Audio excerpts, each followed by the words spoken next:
Welcome to R5 TV news. Tirupati జిల్లా నియోజకవర్గం శ్రీకాళహస్తీశ్వర స్వామి వారి దేవస్థానం శ్రీకాళహస్తీశ్వర స్వామి వార్ల హుండీలను శుక్రవారం ఉదయం 7 గంటలకు ఆలయం నందరి శ్రీ గురు దక్షిణమూర్తి సన్నిధానం ఎదురుగా దేవస్థానం కార్యనిర్వహణాధికారి టి బాపిరెడ్డి, తిరుపతి జిల్లా దేవాదాయ శాఖ అధికారి ధర్మకర్తల మండలి అధ్యక్షుడు కొట్టె సాయి ప్రసాద్ సభ్యుల ఆధ్వర్యంలో లెక్కించడమైనది. హుండీ ఆదాయం 23 రోజుల్లో 1.41 కోట్లు. వెండి నాగపడగ సిల్వర్ నెంబర్ 1 స్థాయిలో చేరుకున్నది.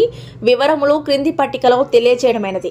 సదరు కార్యక్రమంలో దేవస్థానం ధర్మకర్తల మండలి అధ్యక్షులు కొట్టే సాయి ప్రసాద్, కార్యనిర్వహణాధికారి టి బాపిరెడ్డి, సభ్యులు V Gurrappa Shetty, K Nagaraju, K Kusumakumari, K Savitri, DEO NR Krishnareddy, AEO Hemamalini, Lokesh Babu, పర్యవేక్షకులు రవి, లావణ్య, శ్రీహరి, ఇండియన్ బ్యాంక్ సిబ్బంది మరియు ఆలయ సిబ్బంది పాల్గొన్నారు.